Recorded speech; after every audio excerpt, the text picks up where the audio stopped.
Hi.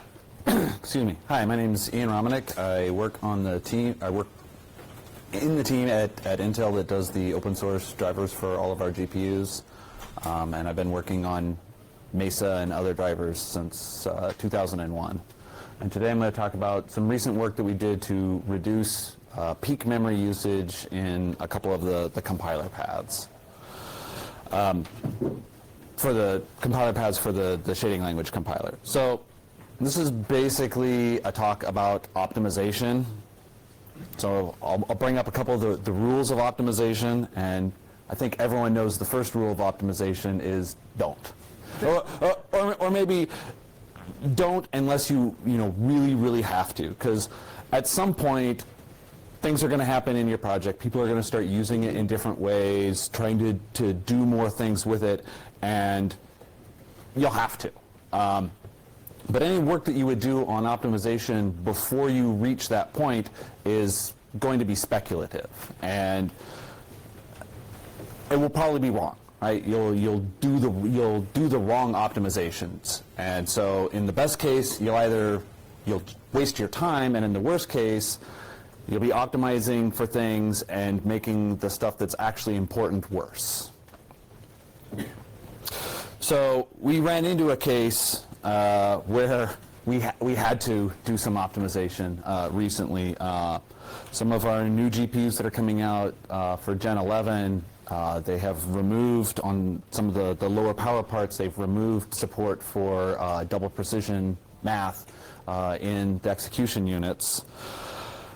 But FP64 is still required for OpenGL 4.0 and all the later versions, so we're not just going to dump from OpenGL 4.6 or 4.5 all the way back to 3.2 because there's no double precision. So we're going to implement it in software, just like you used to do in the olden days before CPUs had FPUs. And the performance isn't going to be great, but so far we've literally encountered 0 applications that use this feature of GLSL. So, I mean, see first rule of optimization. Like, nobody cares about this feature, so it's okay if it's slow. And that's a big part of the reason why it's not a required feature for Vulkan, because just nobody actually wants it. So late in 2018, work on soft FP64 was getting pretty close to done. Pretty much all the test cases were passing, but the guy that was working on it noticed, there's a handful of these tests that I'll start them running, they're going to run for a while, and I'll go make a sandwich or something and come back, and Killer has just wrecked my system. Like, what the hell? And we tracked it down to a couple of test cases that seemed pretty innocuous. So we mocked those tests up and ran them. We have this big, like 80-core server that we have for doing big compiles and some shader DB runs and some other things on. It has 80 cores, and I think it's, I put in the slides 128 gigs of RAM, which I think is right. We actually got the test case to run to completion on that, and it peaked at 80% memory usage. So, like it was like, I think 85 gigs of RAM, which seems really bad.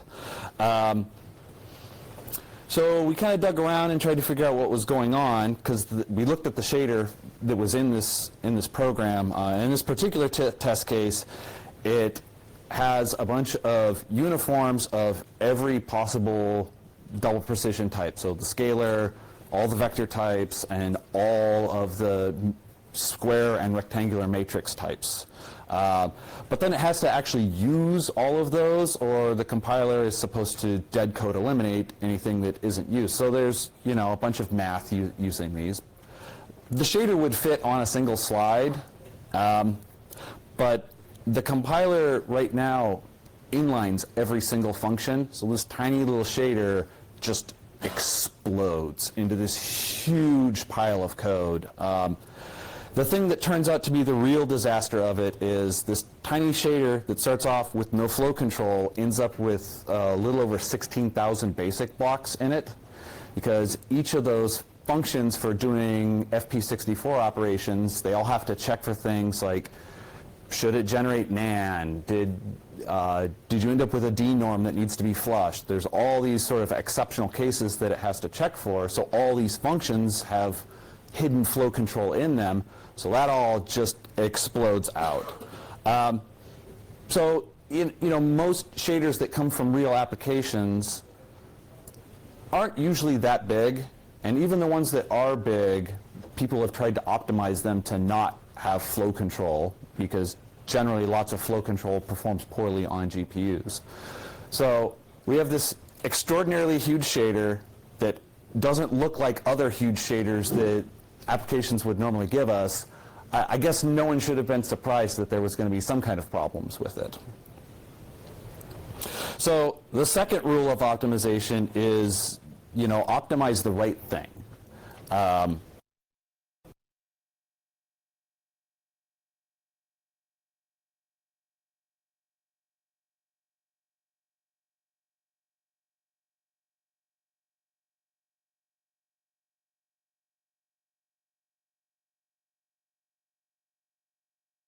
And I sort of condensed it down to a little bit simpler test case that I ended up submitting to Piglet for inclusion in Piglet that is able to hit the problematic paths without having to rely on the soft FP64 code, because that hadn't landed yet, and also that I could run on my laptop without needing 85 gigs of RAM.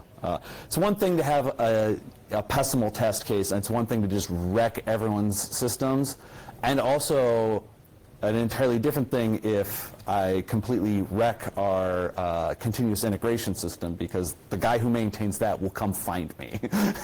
You added tests that kill everything. Why?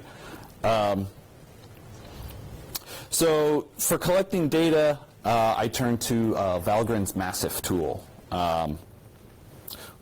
Which is I'm going to expect that most people are at least a little bit familiar with Valgrind. You run it to run your app, and it kind of inserts itself in paths in your application so that it can collect data. And so what Massif does is it collects data through time about every memory allocation, so that then at the end it can sort of show you this timeline of here's how much memory you were using and when, and I'm actually going to show some of that. Let's see here. All right, so here's so you run Massif and it collects some data, and then you have another tool called MS Print that you use to actually display the data in a human readable might be an overstatement, but human puzzle outable or something. So the important bit here is the first thing that you get is this timeline showing how much memory usage you had through the lifetime of the program. And you can see right at the beginning there was this huge spike up to around 5 gigs that then dropped off, and then there was a couple of smaller spikes a little bit later on. But the big peak is the important one.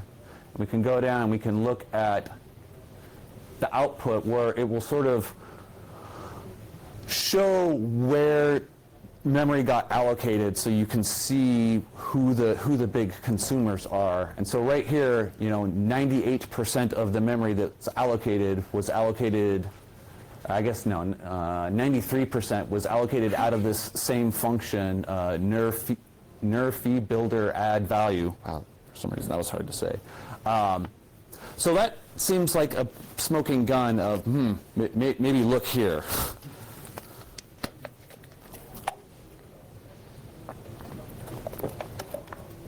Okay.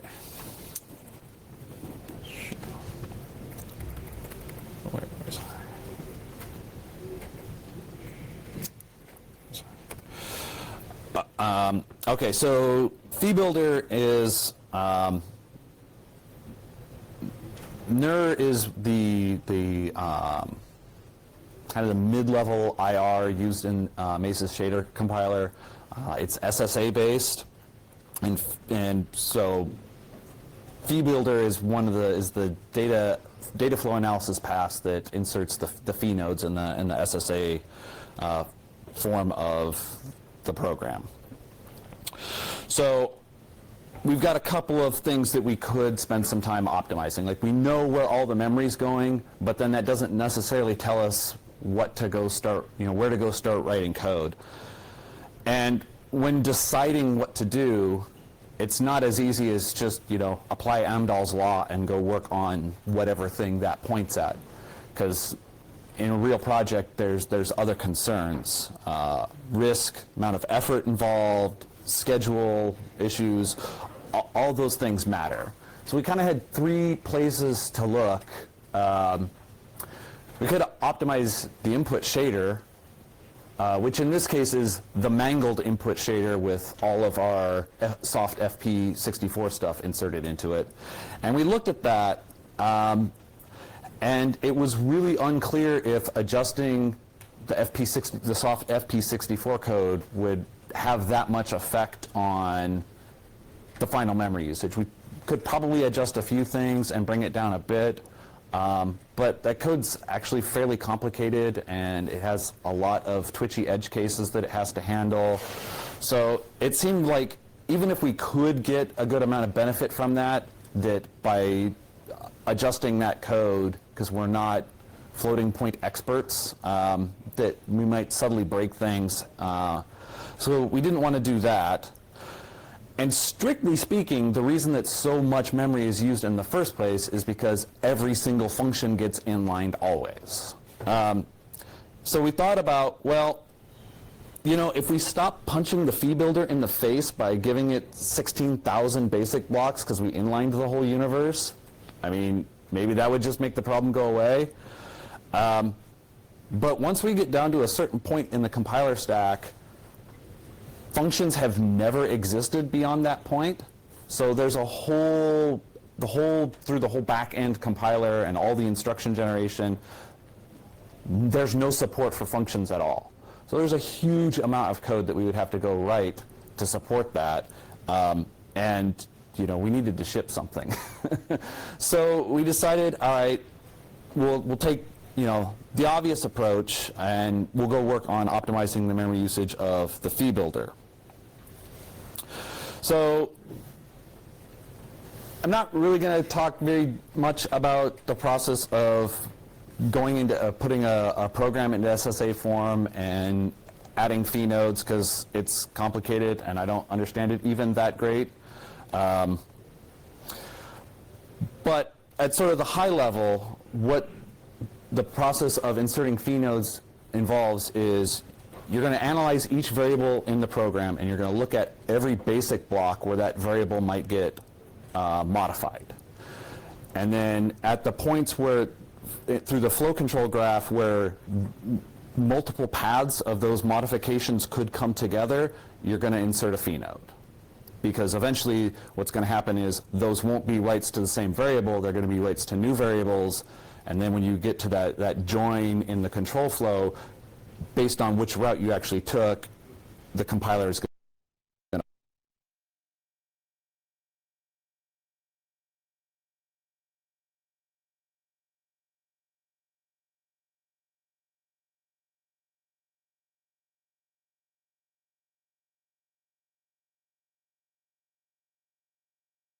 where that variable gets modified.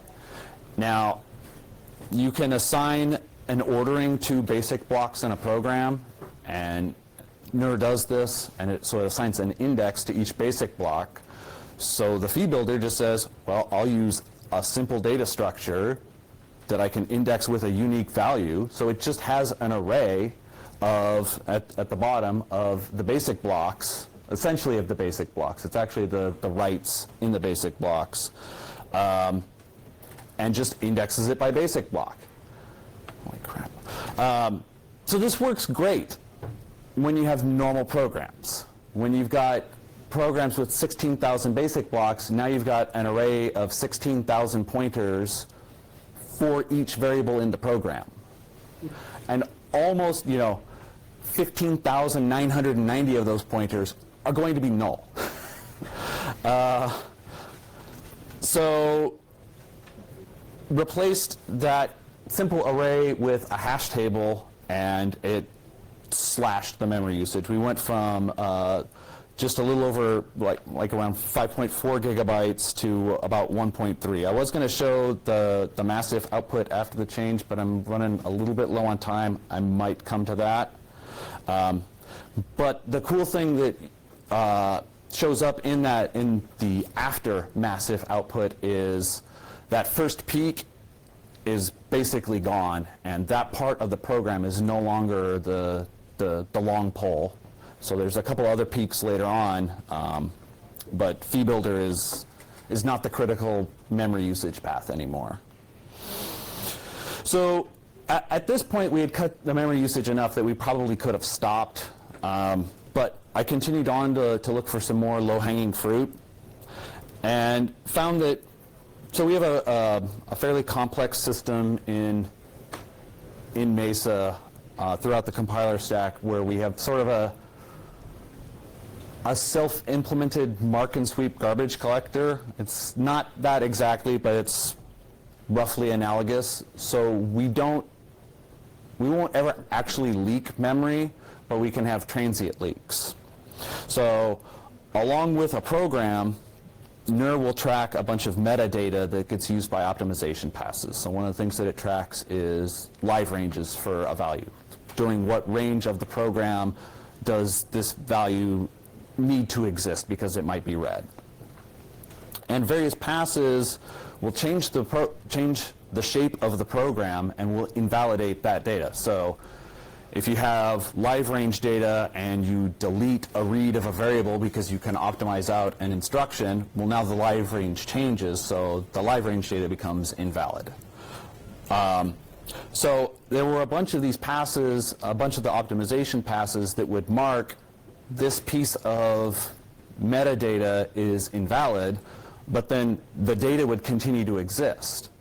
And by really digging down pretty far into the massive data, I kept noticing that there was some of the metadata that showed up at points in compilation where we were never going to need that metadata again.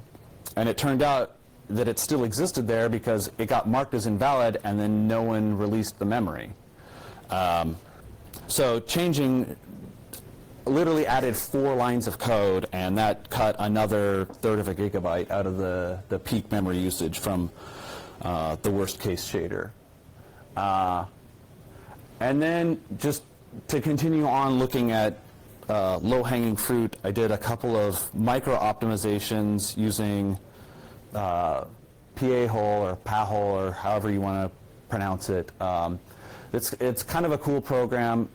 You run it on your object files and it will analyze your structures and tell you exactly how the compiler actually laid that structure out. And so it will tell you where there's holes in your data structure. So for example, here, after the type field of the structure, to get proper alignment of the pointer that follows that, the compiler inserted 4 bytes of padding. So it's just dead space. And if you rearrange the structure a little bit, you won't have any of those dead holes. And it's definitely a micro optimization. In this case, it ended up being pretty useful. I didn't have any data about it, which I should have collected, because the NIR instruction is the base of every single instruction in the IR. So if you've got 1,000 instructions in your shader, you've got 1,000 of these. So having that, 4 bytes just wasted everywhere adds, it's death by 1,000 really tiny cuts. So in this case, what I did is I marked the enum for NIR inster type as packed, so that instead of taking up a full int, it would only be a byte. And I shuffled some things around. I think I moved the block pointer up to right after the exec node, and then basically sorted all of the fields by the size of the underlying type, and that eliminated all the padding. And I think it cut, what did it do? It cut 8 bytes off the size of the structure, I want to say. 4 or 8, because of padding. And it adds up. So possible future work, there's still a bunch of places where we use way too much memory. We could implement real functions, and I suspect we're going to have to, but that's going to be a huge bunch of work. There's also another data flow analysis pass way down in the back end that operates at the machine code level that does a very textbook implementation of the data flow analysis algorithm, and so it has these huge bit vectors with 1 bit per variable in the program and then you have a copy of each bit vector for each basic block in the program. There's other algorithms that you can use for that don't need to have these massive bit vectors.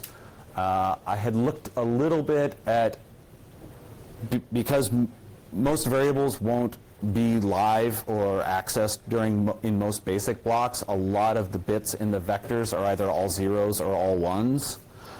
So I tried using a sparse data structure to track that more compactly, and it shaved off about 7% of the memory usage, but since it was a more complex data structure instead of just a simple big flat array, the 7% memory savings came with a 7% runtime cost. So it wasn't the trade-off that I wanted. But if we basically chuck that algorithm and replace it with something that's not just from Compilers 101,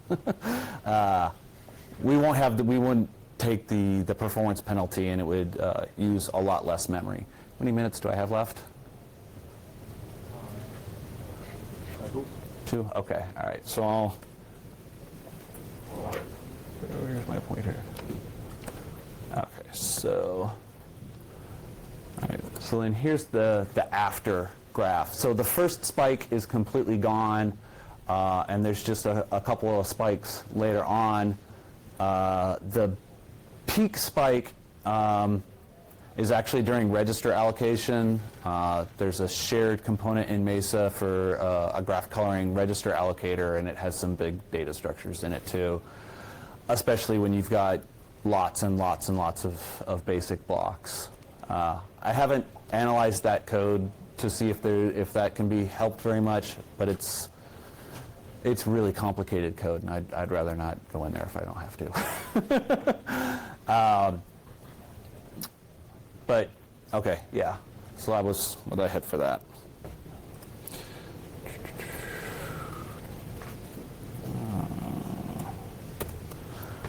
Okay. Any questions? I'll start here. In retrospect, would you consider it saying to the hardware guys again to re-enable FP64? No, because I'd rather have that chip space used for stuff to actually make programs that people care about go faster. And especially for those are the really lower power parts. They're mostly targeting OpenGL ES that doesn't have FP64. So, I mean, it's frustrating that we had to do all of this work and then had to do a bunch of other stuff to make the work actually work. But I think it was the right choice. And then, do I have time for the one more question? I have the same question. Oh, okay. All right. Then you get the same answer.